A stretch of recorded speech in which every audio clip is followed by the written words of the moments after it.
Part 1. The Modern Foundation, Science as a Weapon to Break Down Feudal Fortresses. The transition from the Middle Ages to the modern era resulted from a major shock in economic and social structures across Europe. As capitalist production established its position, it created tsunamis, shaking feudal institutions existing for millennia.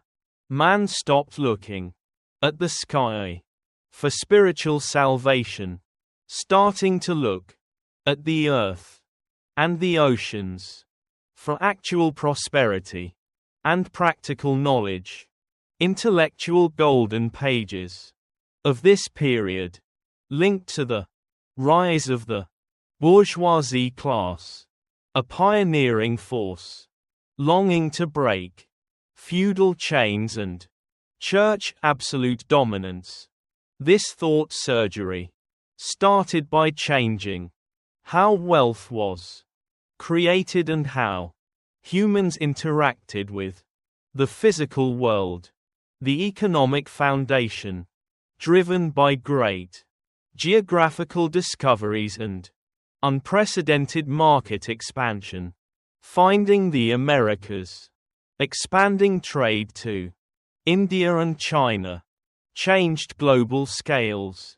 When markets were no longer narrow, but became global, old agricultural methods could no longer satisfy consumption needs. A commodity circulation demands for faster and more efficient production posed difficult brain puzzles. This context forced natural sciences like mechanics and mathematics to make leaps to meet requirements of actual production.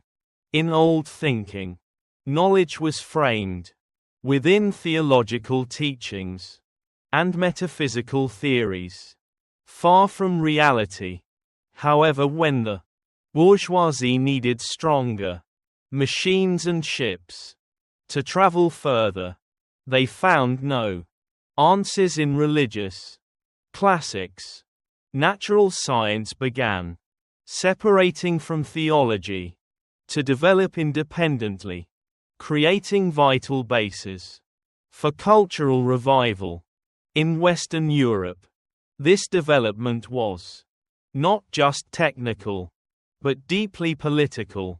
To fight the solid feudal fortress, protected by idealism, the bourgeoisie needed a sharper weapon, which was materialism and absolute belief in human reason. Dissecting nature's laws through observation and experiment led to a new worldview. Man realized that the universe operates under objective laws that can be understood and controlled, not by supernatural wills.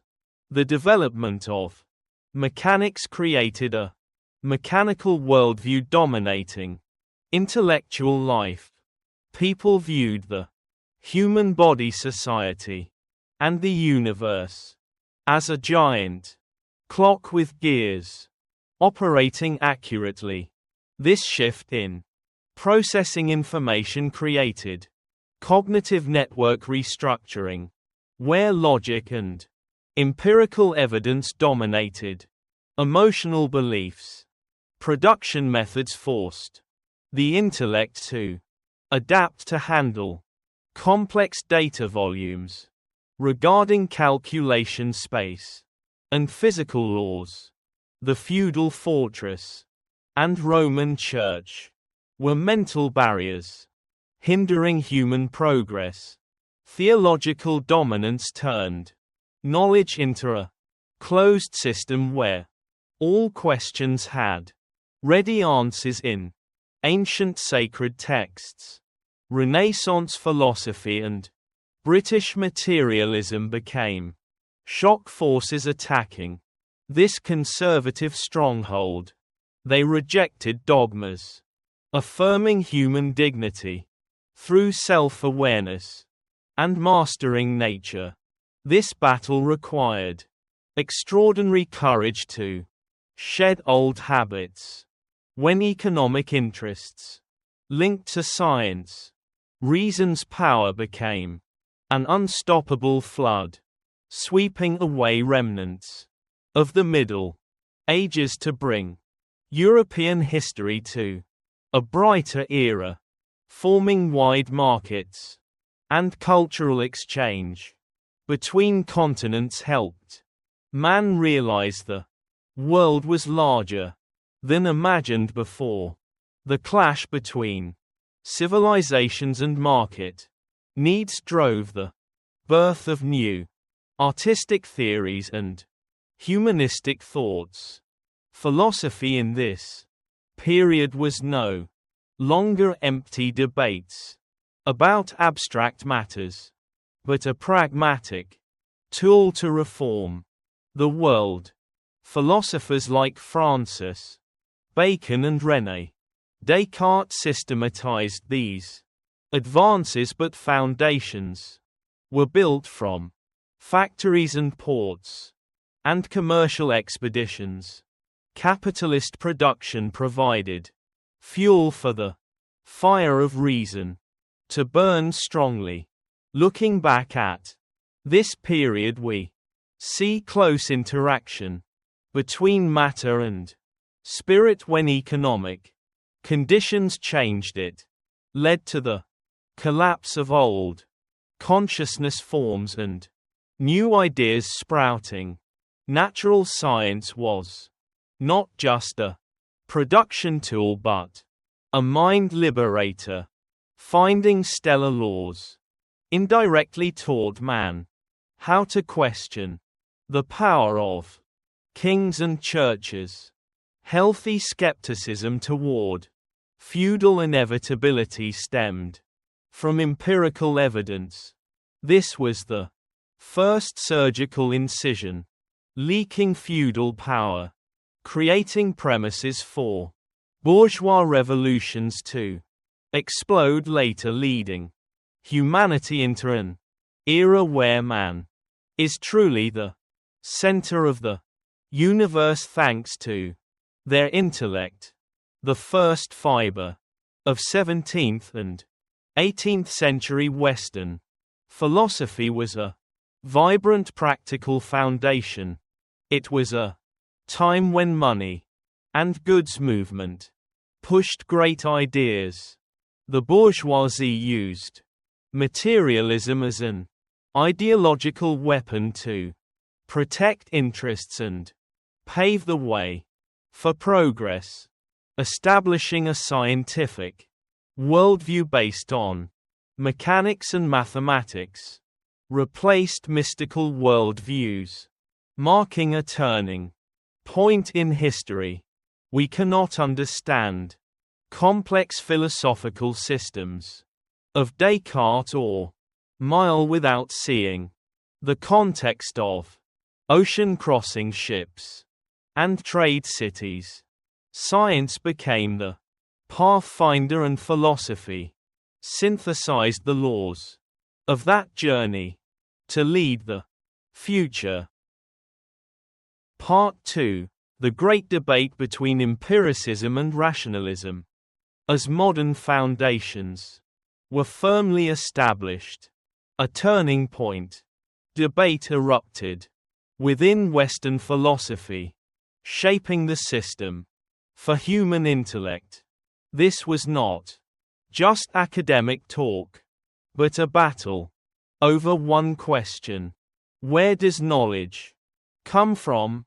One side was British empiricism led by Francis Bacon and John Locke, believing all understanding stems from senses and actual observation.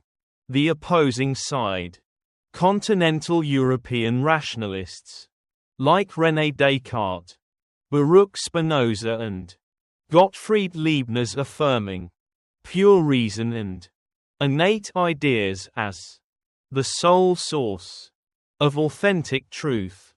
This debate created deep methodological separation, forcing mankind to choose between eyes, ears, or logic, hidden in mind.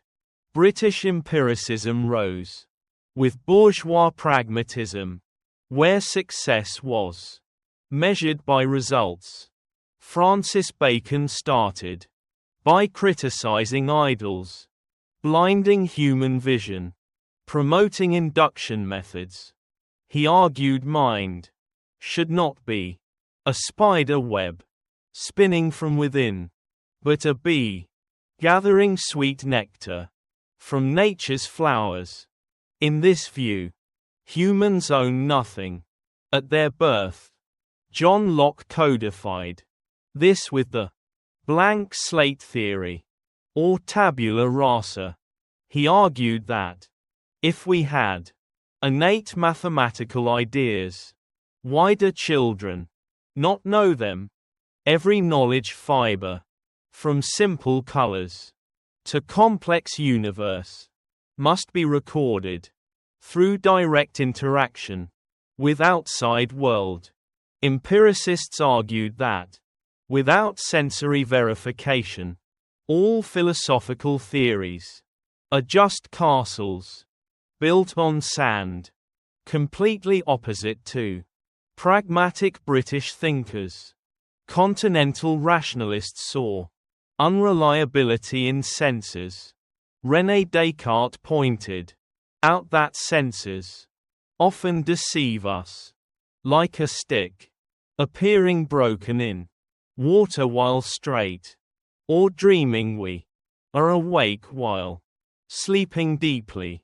He decided to perform thought surgery, using radical doubt, rejecting everything doubtable, to find an unshakable foundation. That was reason. For rationalists, authentic knowledge must be universal and necessary, like math theorems, recognized by everyone. They believed brain structures contain innate source code for space-time and even God, which reason can discover without sensory experience, which is random and scattered.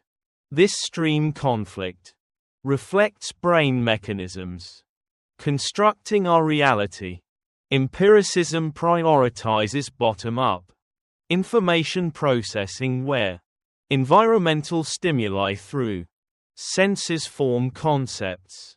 Meanwhile, rationalism prioritizes top-down processing using logical structures to order sensory chaos. This struggle pushed modern philosophy into a fierce tension. Empiricists accused rationalists of metaphysical dreaming, while rationalists viewed empiricists as blind, clinging to surface, ignoring logical essence. Yet this collision forced both sides to refine logic, creating great systems dominating intellectual life. In 17th and 18th centuries, on the continent, Baruch Spinoza pushed rationalism to peaks, presenting ethics through Euclidean geometric methods. He believed human emotions and behavior could be dissected by logical theorems, like calculating triangles. Gottfried Leibniz built a complex universe from simple entities called monads, affirming reason can understand pre-established harmony of all things across the English Channel. British philosophers focused on psychological analysis of association habits, striving to prove even abstract ideas are faint copies of sensory impressions. This richness shows the modern era was a time of humanity trying to understand its cognitive tools before Dissecting nature itself. The debate between experience and reason carried seeds of social political change. Empiricism valuing individual experience became foundations for liberal movements, and democracy. If knowledge comes from experience, then every individual is equal, accessing truth through their own eyes, instead of obeying truths from above. Conversely, rationalism with belief in universal logical orders often linked to building strict legal systems where everything operates under consistent reason. The gap between Britain and continent was not just English Channel distance, but cultural and political thinking differences. The bourgeoisie selected different philosophical fibers as weapons to gain power and shape new societies. Dissecting this debate shows human intellect maturing significantly. Man realized that knowledge is not a gift from gods, but a product of complex interaction between reality and intellect. Isaac Newton's physics was later a perfect combination between both streams, combining accurate empirical observation with strict math. Scientists learned to use empiricism eyes to see phenomena, while using rationalism brains to find hidden laws behind them. The war between experience and reason swept away dogmatic theology trash, preparing solid ground for modern science. Fortress to stand. Each fiber in this debate contributed to renew human dignity as an autonomous subject, capable of finding truth without church. Descartes' doubt taught man how to ask questions, while Bacon's observation taught man how to find answers from reality. Long steps in chemistry, physics, and biology in following centuries carry this debate's genes. Humanity understood that to understand the vast universe and complex human nature, we need both readiness for experience and capacity for deep reflection. The tension between methodologies did not weaken philosophy but provided powerful momentum for modern thought, turning 17th and 18th centuries into the brightest reason era in human history. Part 3. René Descartes, the doubt, incision, and the rise of the thinking subject. After dissecting the debate between experience and reason, we dive into the world of the man who laid the foundation for continental rationalism, René Descartes. Living in an era where old theological beliefs collapsed under scientific pressure, Descartes felt deep anxiety about knowledge's instability. He realized many things he believed were false, and the entire tower of human knowledge stood on shaky sensory foundations. Therefore, Descartes decided on a radical action to demolish the old house of knowledge and rebuild a new system on an unshakable base. He used a tool called radical doubt, turning doubt itself into the only path leading to authentic truth. Descartes' doubt incision started by questioning sensory input. He argued that if senses deceived us once, we should never trust them absolutely again. He cited a tower appearing round from afar, but square when close, or a stick looking broken in water. Moving further, he proposed the dream hypothesis. How do we know we are awake and not dreaming? Sometimes in dreams we firmly believe in reality, only to wake up realizing it was illusion. Descartes even pushed doubt to the extreme limit, imagining an evil demon constantly deceiving human intellect, even in simple math, like 2 plus 3.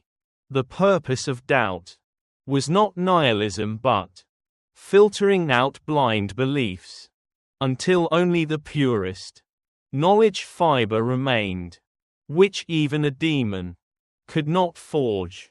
At the very end of this doubt, Descartes found the light. He realized that no matter how deceived he might be, or if everything was an illusion, one truth remained undeniable: the fact of his doubting itself. If he is doubting, then he is thinking, and if he thinks, he must exist. Thus the classic proposition, "I think therefore I am," or cogito ergo sum, was born. This was a revolution in human status. For the first time, the individual thinking subject became the sole starting point of all knowledge. Man no longer needed church confirmation to know who they are. They found self-affirmation within intellectual activity. This established a new era where human reason became the supreme judge of truth and falsehood. From this existence point, Descartes rebuilt his worldview. Through dualism, he dissected reality into two separate substances: thinking substance and extended substance. Thinking substance, or mind, has no shape and occupies no space. Meanwhile, extended substance is the external physical world, including the human body, operating like a machine under physical laws. This separation liberated science from spiritual metaphysics. Scientists could freely study the material world as a mechanical mechanism without violating theological dogmas regarding the soul. In information processing terms, Descartes' dualism created a model where mind acts as central processor, while the body and external world are input data under mechanical control. However, dualism also posed a difficult puzzle regarding mind-body interaction. How can a non-material will control physical fibers and human bones? Descartes tried to solve this by pointing to the pineal gland as the battlefield where soul and body meet. Though modern science rejected this explanation, his effort sparked deep research into consciousness and biological structures. His emphasis on the brain's controlling role was a precursor to neuroscience, helping us understand how logical networks in thought impact bodily reactions. For Descartes, reason was not just for understanding, but for mastering passions and emotions originating from body mechanical processes. Descartes' methodology relied on absolute priority for mathematics and deduction. He believed that starting from clear innate ideas and following logical steps, like in geometry, we achieve absolute truths. He set 4 rules for proper thinking. Never accept anything as true without clear knowledge. Divide complex problems into simple parts. Order thoughts from simplest to most complex. And finally review everything to ensure no omissions. This approach turned philosophy into an exact science, where every knowledge fiber passed rigorous rational testing. This thinking prepared for Isaac Newton's physics, where the universe was described by perfect math. Descartes proposed innate ideas, affirming that human minds contain source code for math, logic, and God. He argued a finite being cannot create the idea of infinite perfection, so this idea must be pre-installed. This view became the pillar of continental rationalism, contrasting with British blank slate theory. Belief in reason's autonomy gave modern man confidence to master nature and reform society. They believed that using the right method, human intellect could decode every universal secret without needing divine revelation. Looking back at Descartes, we see a courageous spirit affirming thought autonomy by using doubt to cut traditional chains. He returned man to their true essence as a free-thinking subject. His philosophy transformed the world from a place of mystical miracles into a calculated logical entity man could master through knowledge. Though he kept God in his system, it was a God of mathematical laws, not one intervening emotionally. This great shift changed Western civilization's course, preparing a solid foundation for the Enlightenment era, where reason would shine upon every human corner. Descartes' legacy lives on in every scientific analysis and in humanity's quest to understand ourselves through independent thought power. Part 4. Thomas Hobbes, Human Nature and the Leviathan Monster.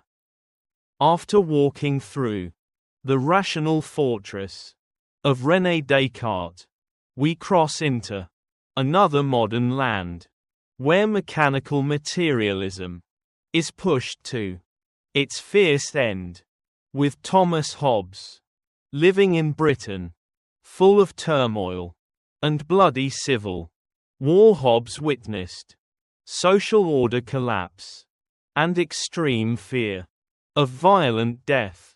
This stormy context shaped a philosophy with no room for metaphysical fantasies or vague souls.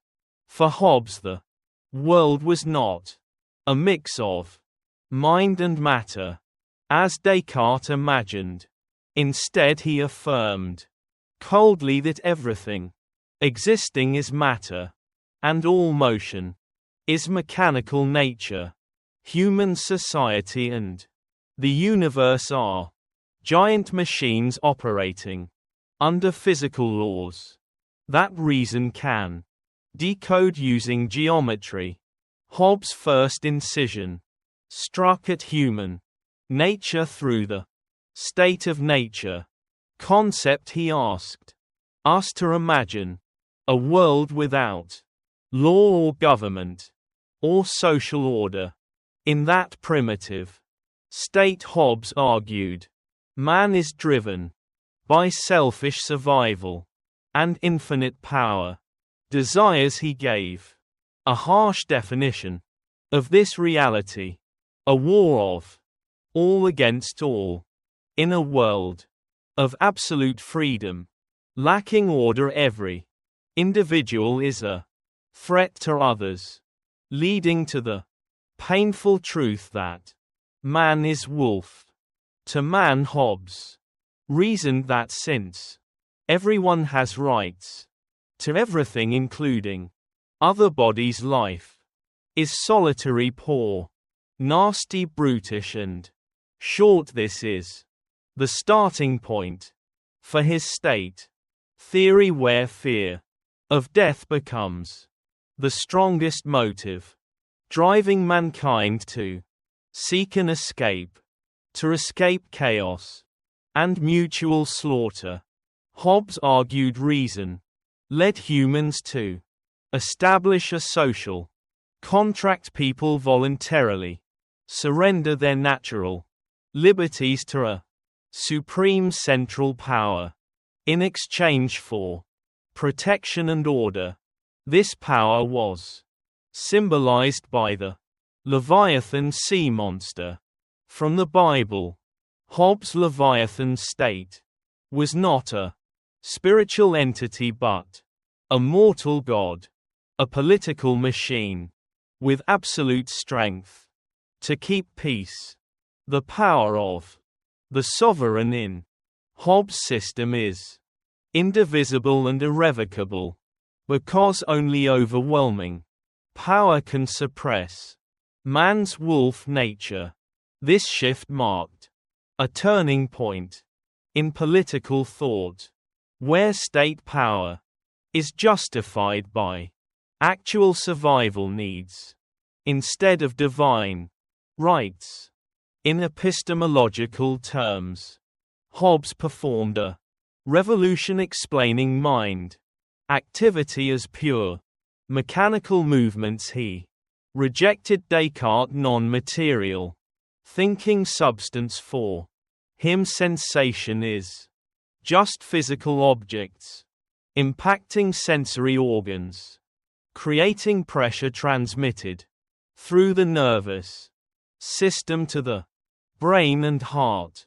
Thoughts and memory are just faint aftershocks of original sensory motions. This approach turned psychology into mechanical science, where complex emotions like love or hate are decoded as physical pushes or pulls within human biological machinery.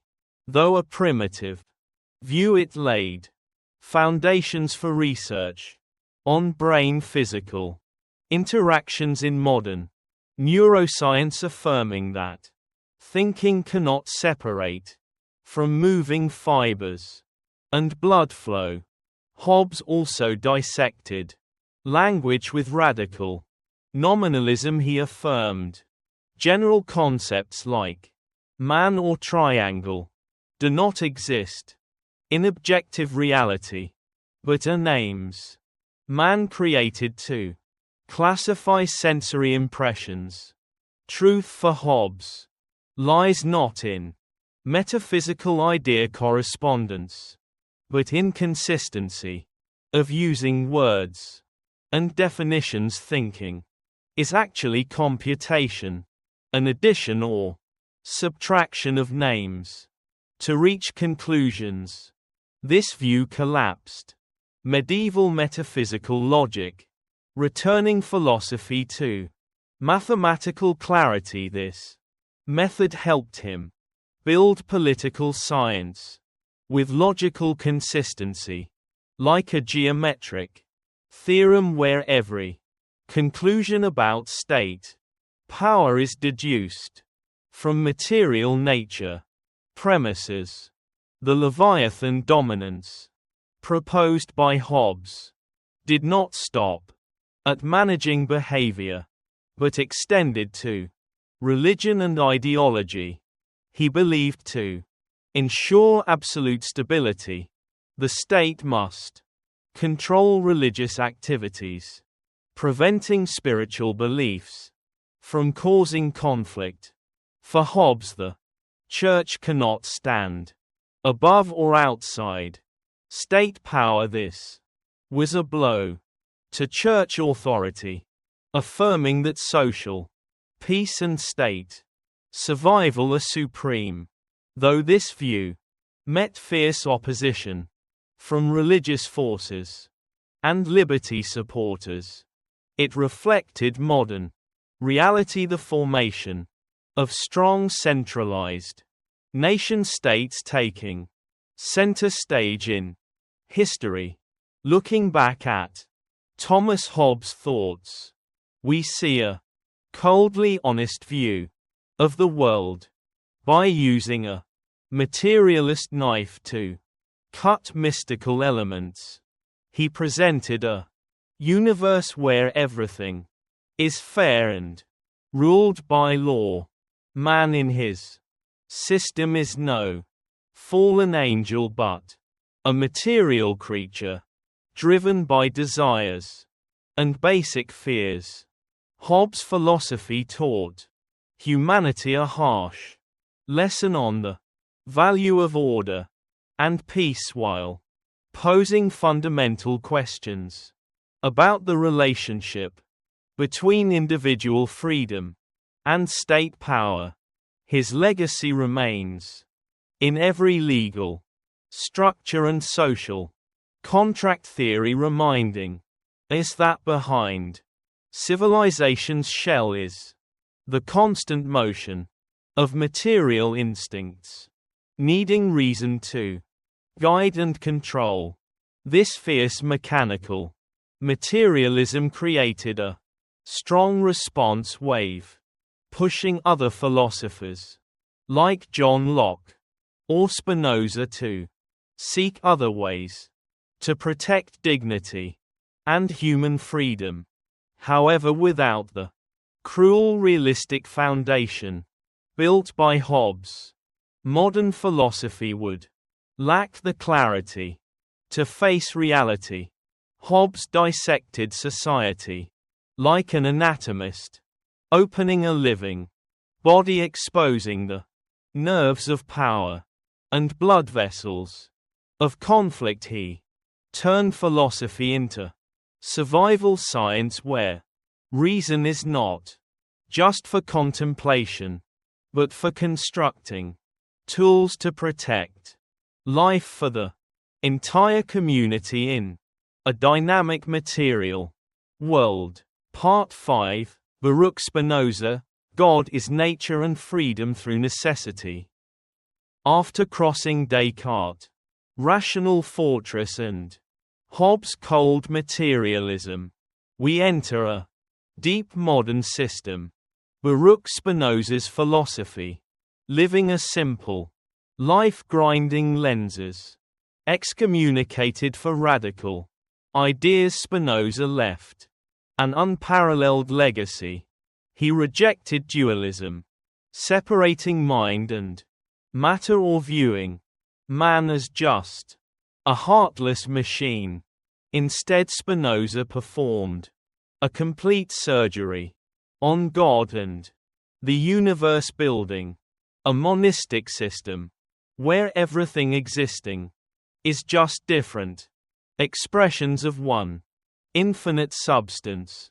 Spinoza's most radical philosophical incision lay in the proposition God or nature.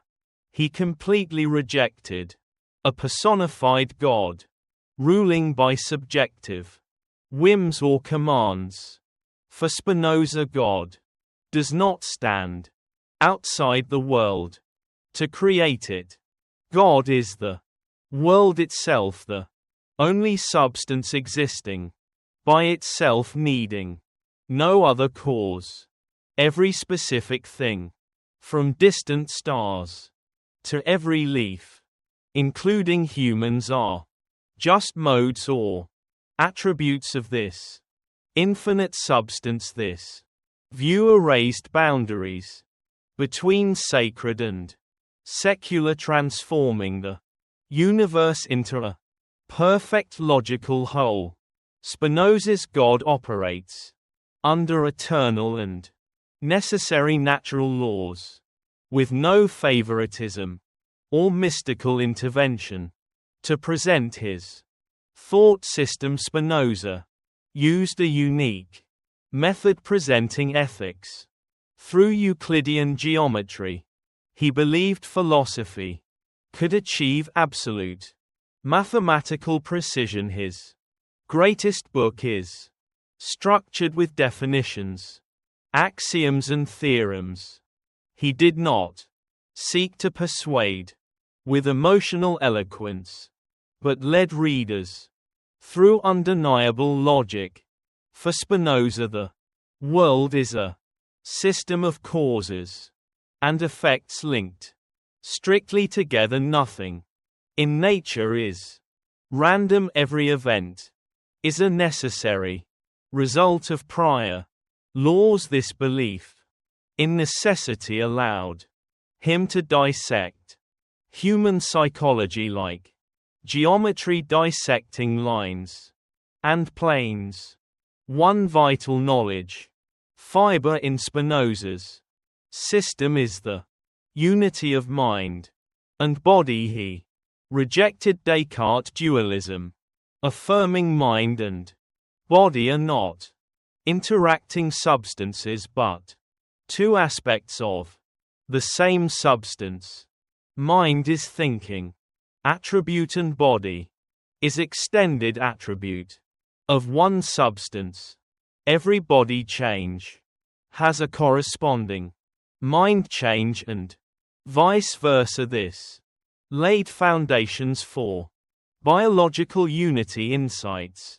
Modern neuroscience continues exploring. Spinoza viewed emotions and passions as results of bodily power changes, calling it conatus, or striving to persist. When we understand these causes, we are no longer blindly led. Spinoza performed a coldly accurate surgery on human emotions. He argued negative effects like sadness, fear, or hate stem from ignorance of actual causes impacting us. When dominated by passions, man becomes a slave to external circumstances. Conversely, positive emotions and intellectual love of God stem from understanding nature's essence. For Spinoza, understanding necessary laws does not constrain us but is the path to true liberation. When we realize everything happens as it must according to law, we achieve inner peace, no longer blaming fate or fearing the future. Spinoza's freedom concept is completely different from free will. He affirmed free will is an illusion of those unaware of causes driving their actions. True freedom is not acting arbitrarily, but acting under reason's guidance, matching natural necessity. A free person understands they are part of the universal whole, acting based on that insight. This is cognitive freedom, where intellect helps man transcend instinctual impulses, reaching eternal happiness. Spinoza called this highest state intellectual love of God, a deep spiritual connection through understanding objective truth.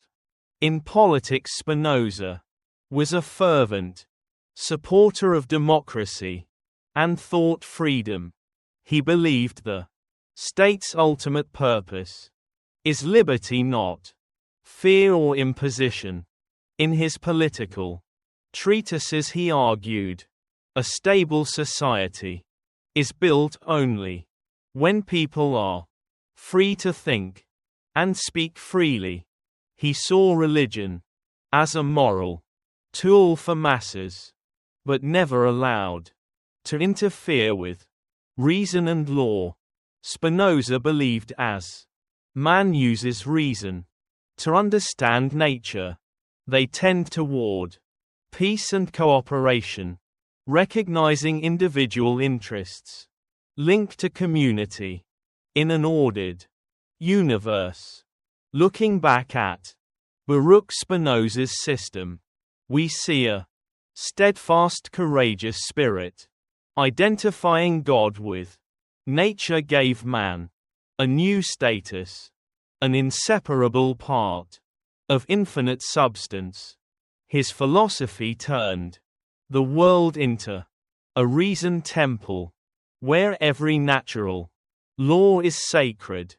Though labeled atheist by contemporary Spinoza, actually brought the absolute deep into the material world. His legacy influenced German classical philosophy and echoed in scientists like Einstein, who saw beauty and harmony through necessary mathematical laws. Spinoza taught humanity the peak of intellect is not dominating nature but perfectly integrating through knowledge and truth. Love. Part 6. John Locke, the blank slate theory and the foundation of individual rights. After diving deep into Spinoza's monism, we return to the foggy island of Britain to meet an influential figure of modernity, John Locke. If Thomas Hobbes viewed man through fear and power, John Locke opened a hopeful chapter on human nature and individual liberty. Living during the British bourgeois revolution, Locke was not just a philosopher, but a political thinker laying foundations for modern liberalism and democratic principles we inherit today. He performed surgery on the origins of knowledge and political power, rejecting old notions to affirm human dignity based on experience. Locke's most important philosophical incision was rejecting innate ideas of René Descartes and continental rationalists. In his essay concerning human understanding, he affirmed the mind at birth is completely empty, like white paper, with no writing, called tabula rasa. Locke argued if innate ideas existed about God or mathematics, why do children or the uneducated not know them? He claimed all knowledge originates from one single source: experience. Experience is divided into outer sensation and inner reflection. Even the most complex human ideas are just results of combining simple sensory impressions from the very start. This thinking shift created a new view on intellect under epistemological lens. Locke's blank slate theory shows the brain is not a knowledge warehouse, but a flexible information processing mechanism. Receiving environmental stimuli builds thought networks. This is a precursor to modern neuroplasticity understanding, where actual learning and direct experience shape cognitive structures. For Locke, education and environment are decisive for every individual's future, because the words written on the mind's blank slate shape character and thought. From empiricism's foundation, John Locke dissected social structures and political power. He rejected the divine right of kings, affirming government is not established by God but by social contract between free people in nature's state. Locke had an optimistic view compared to Hobbes. He believed man is inherently rational, obeying natural law. Every individual born possesses inalienable rights, including life, liberty, and property. The state exists not to rule autocratically but only to protect these natural rights. If government violates the contract and invades individual liberty, people have the right to revolt and establish order. Locke's property rights view was revolutionary, linked to labor. He argued when one exerts labor into nature, they mix their effort into matter-making it private property. This was a strong justification for the market economy and rising bourgeoisie, where value is created by dynamic, individual creativity instead of titles or bloodlines. This thought drove societies valuing merit and practical contribution, laying foundations for Western prosperity in following centuries. Locke transformed man from passive subject to active citizen, with self-determination rights to protect fruits of their labor, to prevent power abuse and protect individual liberty. Locke proposed power separation, a vital part of modern democracy. He divided state power into legislative, executive and federative. The legislative power must be supreme, representing community will through laws. However, legislative power cannot exceed limits of natural law and must seek common good. Separating power branches creates checks and balances, ensuring no individual or group can seize total national strength to oppress people. This thought directly inspired French Enlightenment thinkers like Montesquieu and later writers of American Constitution. Locke pioneered protecting religious tolerance, a sensitive issue during fierce faith conflicts. In letters concerning toleration, he argued, religious belief belongs to individual conscience. The state has no right to impose a faith by force. He argued state purpose is caring for earthly interests, like life property, while soul salvation is individual responsibility. Clear separation between church and state maintains social peace, protecting individual thought from community pressure. This was a great step in building a pluralistic and civilized society, respecting different beliefs. Looking back at John Locke's career, we see a pragmatic humanistic spirit, using empiricism's knife to cut vague, innate ideas. He returned knowledge to life's vivid reality.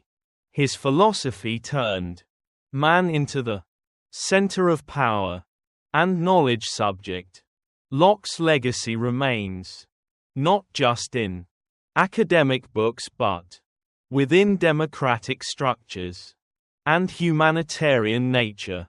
He taught humanity to value liberty, protect property and live in peace through tolerance.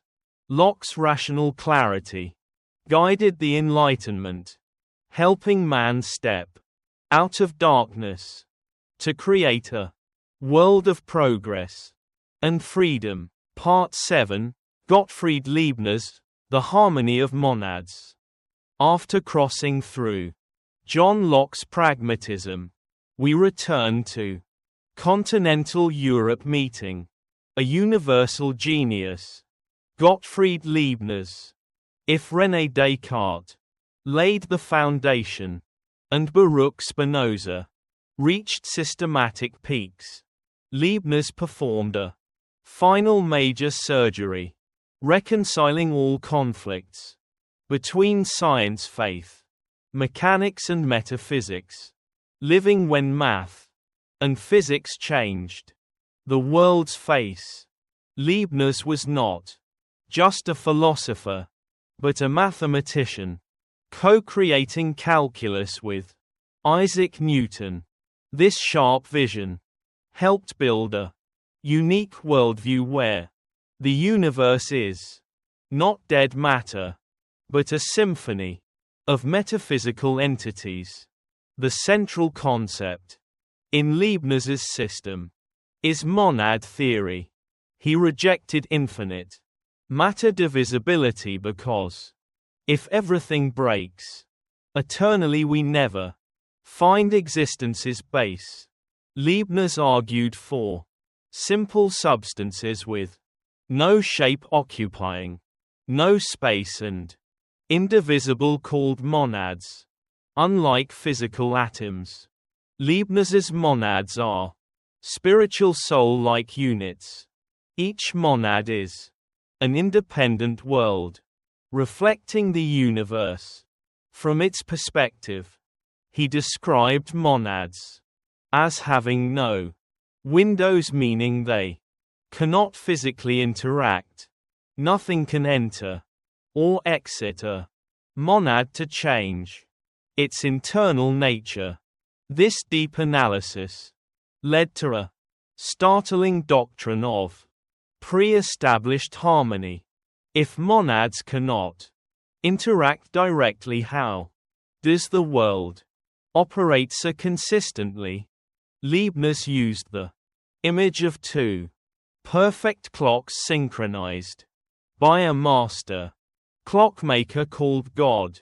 Though not connected, they show the same exact time. Similarly, the mind and human body, or universal things, are internal chains of monads arranged by God to be always synchronized, showing the universe is not chaos, but a system programmed with precision, where every element contributes to the entire reality operation. Under information processing and epistemology, Leibniz was ahead of time, proposing tiny, unconscious perceptions concepts.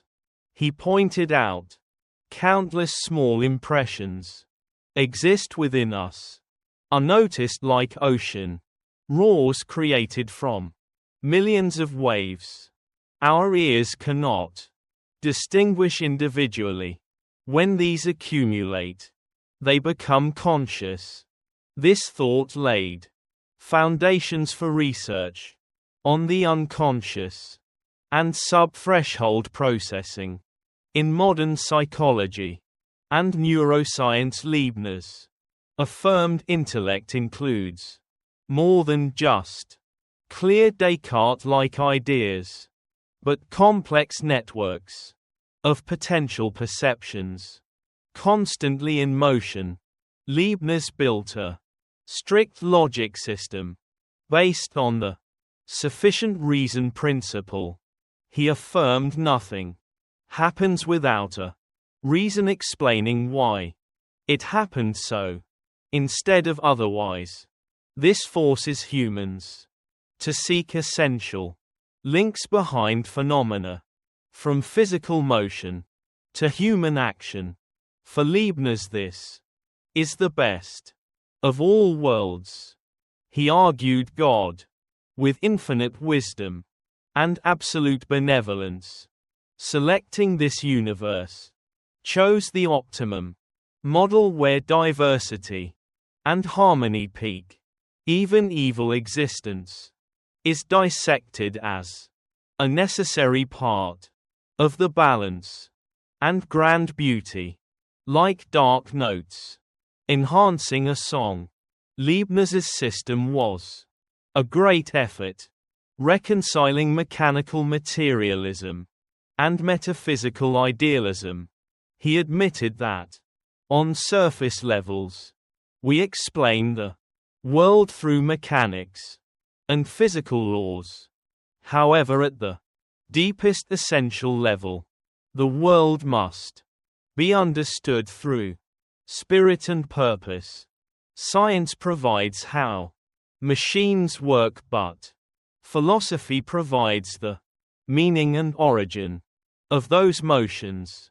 This synthetic thinking helped Leibniz transcend extreme modern divisions, creating an intellectual bridge allowing man to be both an empirical scientist and a believer in universal order.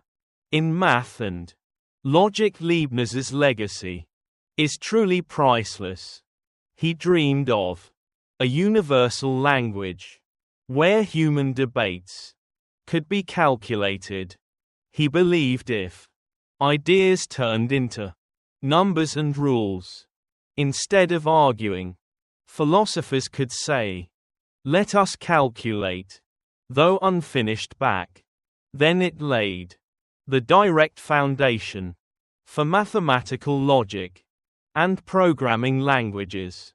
Leibniz foresaw a world where AI and algorithms simulate human thought processes, affirming the power of logical structures in decoding reality. Looking back at Gottfried Leibniz's career, we see a tolerant philosophical spirit, seeking absolute harmony by using reason to dissect monads. He gave the universe a soul and living purpose.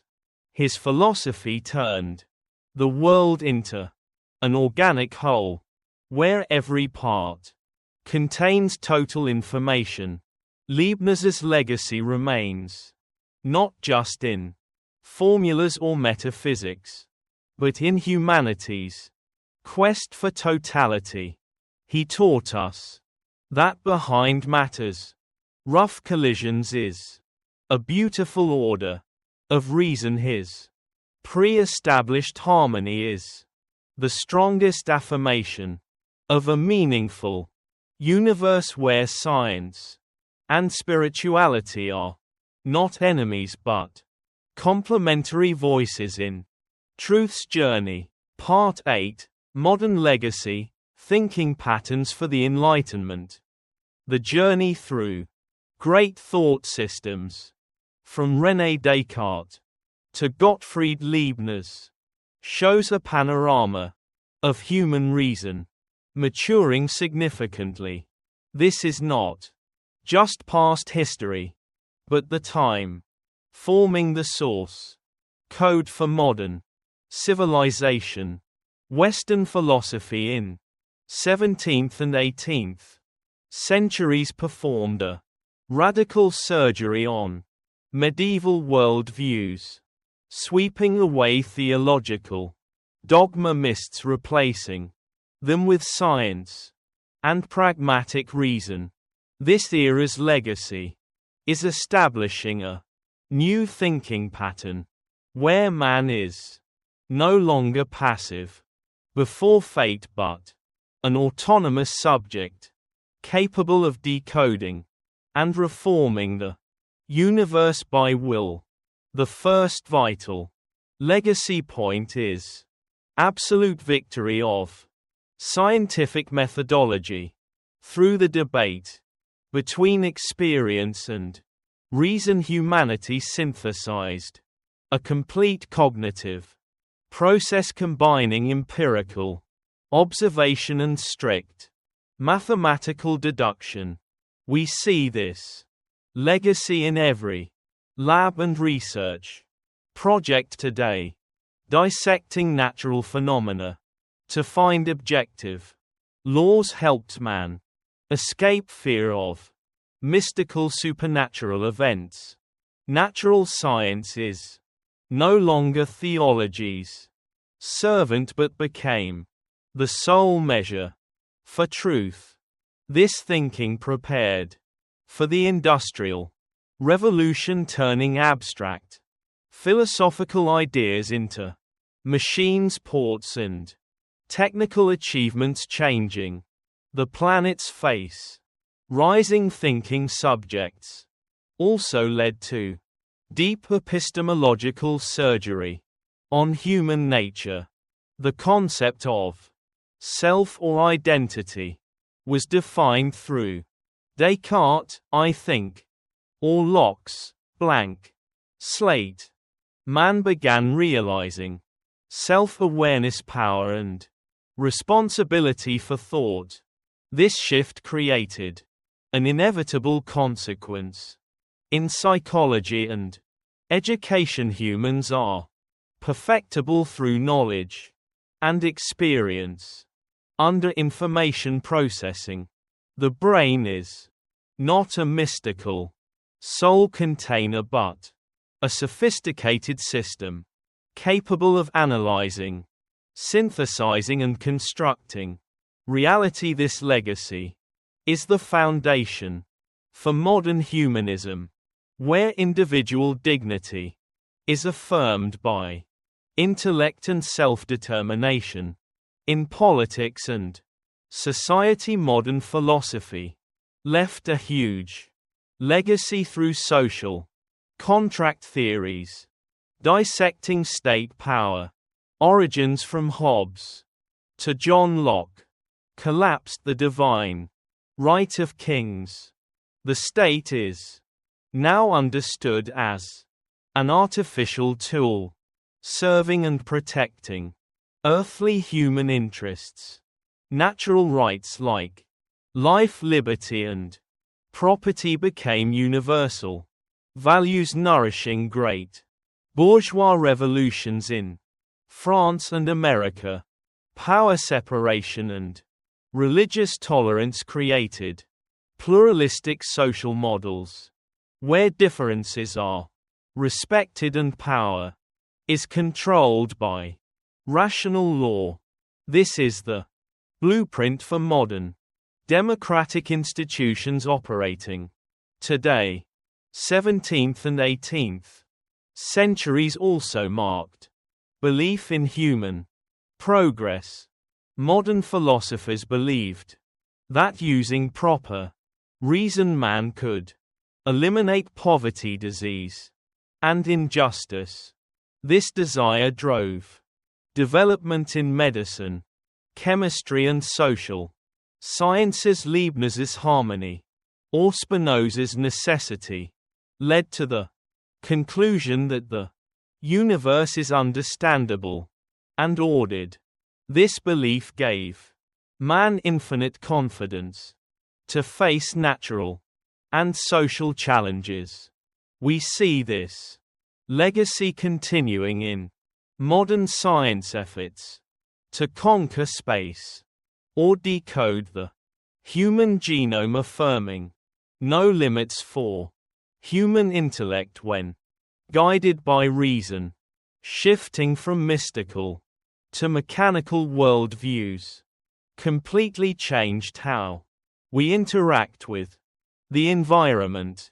Viewing nature as mathematical laws allowed man to extract resources efficiently.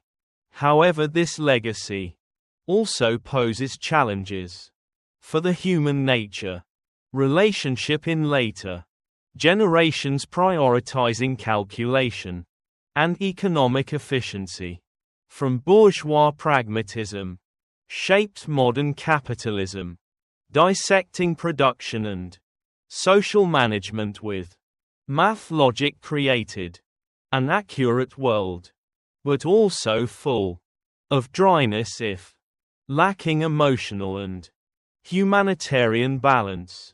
All these thought streams converged to form a powerful flood toward the 18th century Enlightenment. Thinkers like Voltaire, Rousseau, or Kant would later receive seeds from Descartes, Locke, and Spinoza to blow the fire of freedom and criticism. Modern philosophy prepared a complete operating system so man could confidently step out of darkness, of ignorance and oppression. The legacy is the spirit of daring to know to ask, and to seek truth. This is an endless revolution, because every generation needs to perform thought surgery again, to remove new dogmas and protect reason's light. Looking back at the entire Western philosophy series, we see human spirit moving toward freedom. Every philosopher, whether empiricist or rationalist, contributed vital bricks to the intellectual tower. Science and reason truly became modern man's new religion, giving us huge power to shape the world. Modern legacy teaches us that intellect is man's only salvific weapon in survival and development.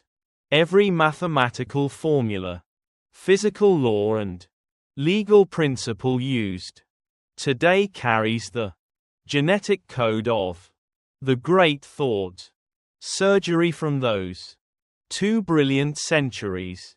Reason has been, and will always be, the lighthouse guiding humanity on the journey to discover new frontiers of truth and dignity.